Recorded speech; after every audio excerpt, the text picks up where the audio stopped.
Welcome back to me standing at this desk talking about things. Today we're going over this little thing right here. This is the CMMG 30K. Now, to be fully transparent, CMMG reached out to me a little bit ago asking if I wanted them to be an affiliate, and they would send me whatever can I wanted to review. And I chose the 30K because, one, I like 30 cal cans, and two, I like to run shorter cans. A lot of my stuff is in a shorter configuration, so trying to compact that stuff as much as I can, I chose the 30K. First and foremost, let's go over the specs of the 30K. Like I said before, this is a 30 cal K can, good for 22 arc, 300 blackout, 308, 4.6 by 30, 5.56, 6.5 Creedmoor, 6.5 Grendel, and 7.62 by 39. Does have a nitride finish on it. It is 5.5 inches or 5.2 without the mount. It is 1.58 inches in diameter. It is hub compatible. Currently, I have the Gen 2 Atlas from Rearden. Love me some Rearden stuff. And it does come with two direct thread mounts, one for your 1/2 by 28 and your 5/8. This is heat treated 17.4 stainless steel, and the minimum barrel lengths on this are for 300 blackout 6.5 inches, for 308 is 12.5, and 300 PRC is a 20-inch barrel. Now the weight on this can comes in at 14.6 ounces, which I will address here in a little bit. Now, some of the features that I actually like about this can is, one, it is hub compatible, so it gives you the option to use whatever mount you want to use. It does have laser welding on the baffles themselves, so it looks clean and sleek. And one of the other features that I kind of like that's a little bit different is if you don't have wrench flats on the back of your hub mount like I do here, they do have the end cap has a 3/8 inch ratchet system, and if you get some of the bigger cans, I believe it's a 1/2 inch. So if for some reason, you know, your can got carbon locked, or maybe you have it down in the rail and you can't get enough purchase on it to get it tight or loosened, stick it on there and you can either tighten it down or loosen it, whichever one you need that feature for. Now, I will say that since this is stainless steel, it does get pretty warm. In the testing that I did, I tested it over multiple different calibers in a short span of time and got this thing not glowing red, but it was definitely warm to the touch. Now, if you don't have like an oven mitt or something, or a pot holder or anything to get it off, you do have that option of the ratchet, or you can go ahead and go pick yourself up a burn-proof gear wrap like I have on this AB. Now, if you want to go pick up a cool little suppressor cover, rail wrap, or anything from Burn-Proof Gear, I will leave a link down in the description that will lead you to my affiliates page. That has cool companies like Burnproof, CMMG, Condition 1 Cases, True North Concepts, a lot of companies that are either affiliates or just friends of the page. Helps me out, helps other cool companies, and it gets you some really cool products, so go check them out. Now let's talk about actually shooting this can. I was actually pleasantly surprised at the tone coming from this can, especially with 5.56 and even my 308. This being a K can, obviously you're going to sacrifice some of the sound signature coming from a larger can, like my Sylvan Arms, that I will compare to it here in just a second.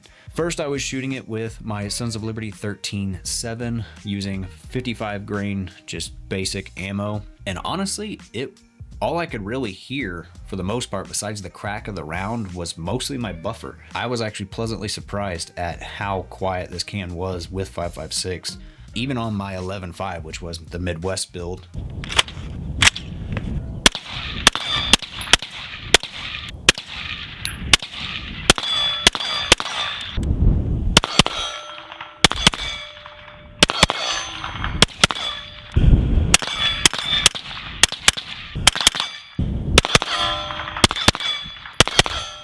Honestly, on this 11.5, it's a little cracky, but it's really not that bad to the shooter's ear. On the 13.7, it's a lot more tolerable.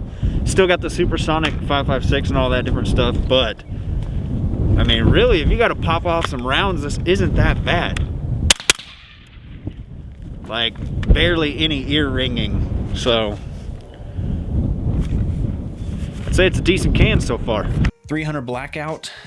The supers weren't too bad. Subs were stupid quiet. It was really quite impressing on how quiet this can was with everything. Uh-oh.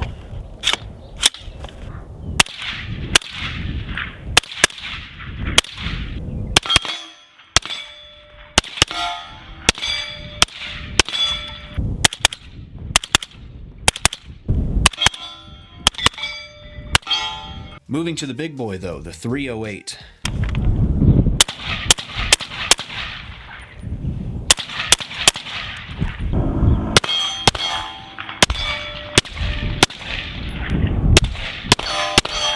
I have the rifle speed gas block, so I could adjust my gas if needed, but for what I currently have it set on for majority of my suppressors, it did really well. And honestly, in kind of comparing these two cans here, now there's a lot that goes into them with baffles and all that different stuff, but for the most part that I have learned, your sound signature and your tone is going to come mostly from the volume of the suppressor, which is kind of what surprised me between these two. You can obviously see here there is a slight size difference. This can coming in at about 8.1 inches, and this one again at about 5.5, 5.2. In doing some rough math, I believe the volume of this can was about 10 cubic inches, and this one was about 12. Now, shooting my 308 with the Sylvan Arms 30 without ears, it was doable, especially in a hunting situation or something like that, where you just need to take a couple of shots. Was a little concussive, but nothing too severe that was going to make your ears ring or anything. The 30K, however, was very pleasant to shoot with the 308. Now, for me personally, with the weight of this can is hefty. I will give it that. If there is going to be a con with this can, it is a little bit heftier. 14.6 ounces. This can has got a good amount of weight to it. And I believe, I'm not 100% sure on this, but I believe it's because the walls of the suppressor and this end cap are a little bit thicker, especially, having to have that little ratcheting system there.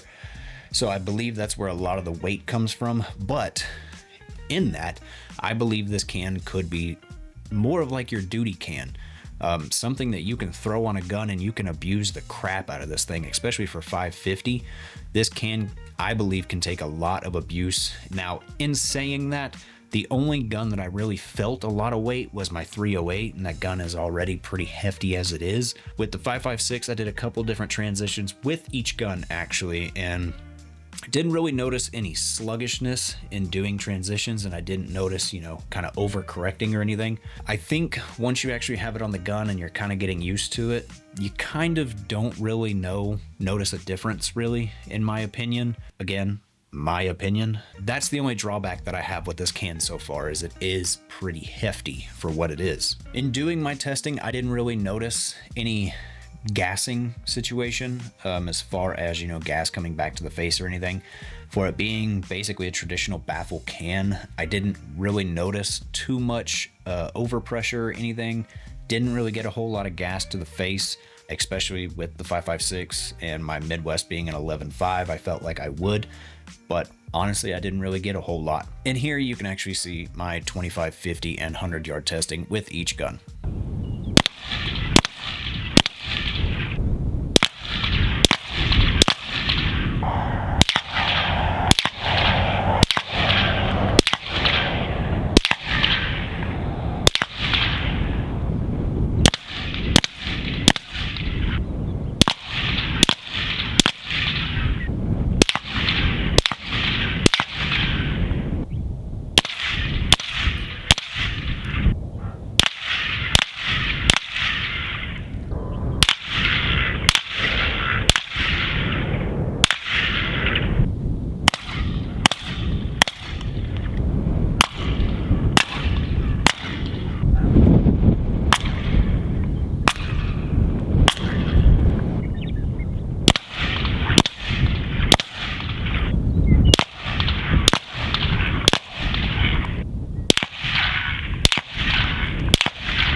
So what are my final thoughts on the CMMG 30K? I tried to do this as unbiased as I could. Granted, CMMG sent me this, so I guess there could be a little bit of bias there, but personally, I think this can could be a very good duty can, something that you are not scared to scuff up, mess up, put some rounds through heavily. I think this can could take it. I think this thing is a tank, not only weight-wise, but build-wise. I think this is something that could really just, go on just about anything you want to put it on, granted with the barrel links and whatnot, and just work. Now, I'm not going to tell you to go buy something. I'm never going to tell you to go actually purchase something that's either going to help me or really anything with this channel. If you think this can will work for you, go buy it. You don't even have to use my affiliate link. I don't care about that. I think this can could be, especially a very good beginner can, getting into suppressors, it being just over $500 and no tax stamp. I think this is a really good starter can.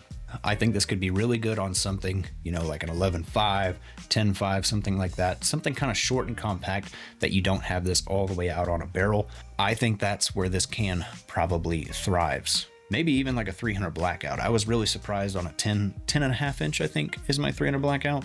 Subs through this thing sounded great. Really all I heard was the cycling of my bolt for the most part, and you could hear it from the actual testing. But that's all I really have for this video. I thank you for watching. Hopefully you get your hands on one. Hopefully it does you well, and I will see you in the next video.